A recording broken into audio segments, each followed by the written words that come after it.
We don't even run.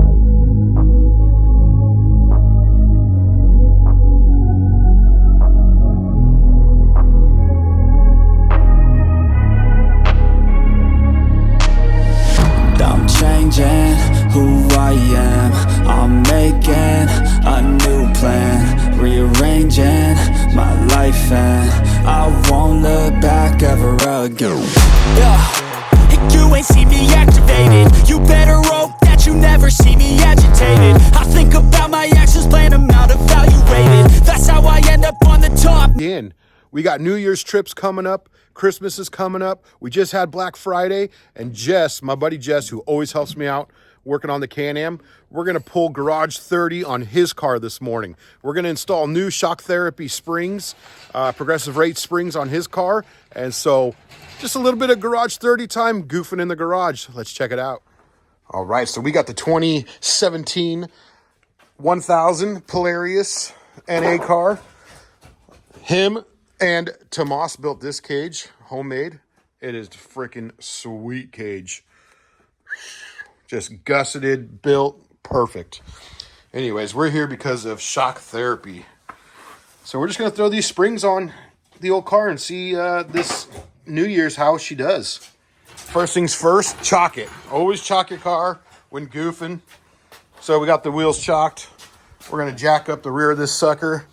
And look at the before. Like, look at how compressed that tender spring is. So all this is going to be replaced, you know. We don't even run oil in these. We run straight Coors Light in these. Works way better. Stays cooler. It's like the Rocky Mountains. So empty your oil out of your shocks and run Coors Lights. It always stays ice cold, your shocks. No, don't do that. If you're thinking it's for real, it ain't. All right, so we kind of know what we're doing, but we kind of don't. We're just going to get ride height. See where, before we start changing stuff out, just kind of see where the ride height is. And it looks like, what, 14? Yeah. Pretty close to 14. At the bottom of the pan. Yep. Bottom of the skid plate there. Yeah. So 14 inches in the rear.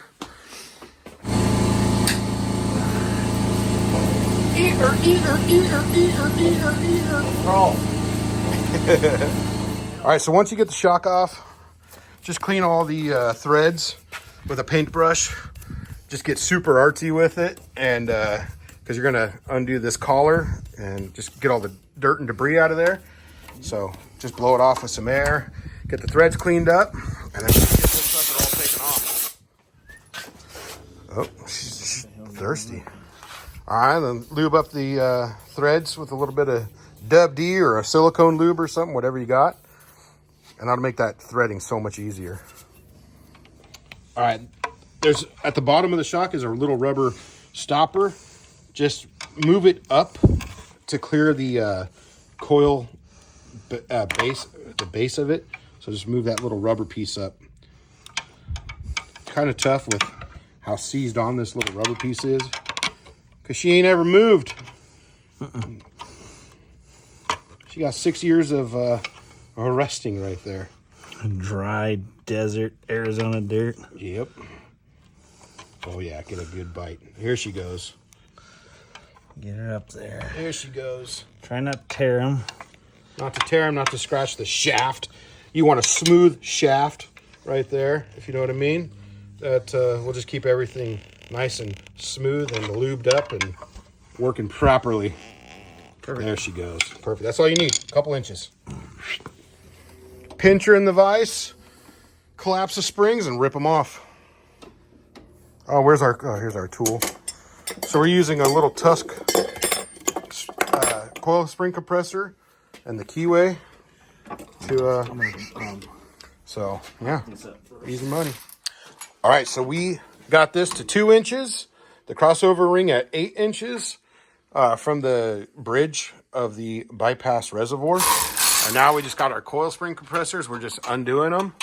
And we got this set just right in line. Ooh. Almost got me. Almost. And now we're freaking money. Money. Yeah, boy. We got that one on. And now this one's about to go on. And we're going to straighten up the mud flaps and or the rock guard for the shaft here. But that's what she looks like. Just with a couple tools, Tusk tools. 17 millimeters, 18 millimeters, you know, the whole deal. 3:30 seconds. 12:30 seconds, 3:30 seconds. Yeah. Bam. All right, so as you can see, we got one done so far. I mean, look at this sucker all the way. And let's look at the other side now. A little before and after. I mean, you can still see that whole shock body, tiny little baby tender spring. Bam. All right. To that. All the way up. Almost all the way up. Gonna give it such a better ride. What do you think, Bub? Oh, yeah. Oh, yeah. It's crazy, dude, that difference. All right, we got all the shocks done and installed. Freaking killer. Kind of a pain in the butt, obviously, messing with coil compressors and all that, but we got to just check this ride height now. Let's get a tape. Grab the old tape. Bap. What do we got? Belly pan? Bro. 16? We're 14 and a half before. Yeah. Now she's 16. It's still a good angle, I think. Yeah. I'm hoping for 15 and a half back here. I'm hoping she'll fit in the trailer. Let's see. What? Okay. I need to squat more. A 15. Well, we haven't got the scrub out of the rear. So let's do a little dance. Do a little dance on the rear. I don't know how you're going to go about that, but Right?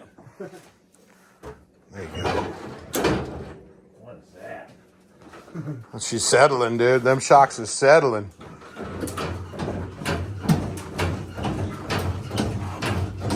Noisy? Let's see here. Yeah, I mean, is it in park? Is it in park? Yeah. Not neutral? I don't know. Yeah. Probably. Probably the trans. Those springs are just loud. Yeah. Let's see what we got now. It looks the same. Nah, it looks lower, dude. Oh, it did. It dropped an inch. Yeah. 15 and a quarter? 15 and a half? 15. Yeah. Ish. I should look up to see what they're supposed to be at. 15? 15? Yeah, 15. For the bottom of the skid? Yeah. Yeah. And 16? Inch. Dude. It'll be all right. I like it. All right, and just like that, Garage 30 is over. We got the springs on. Now it's time to go do some testing out in the desert. And I can't wait for that. It's coming up so soon. New Year's. It's going to be a party. Superstition. Be there.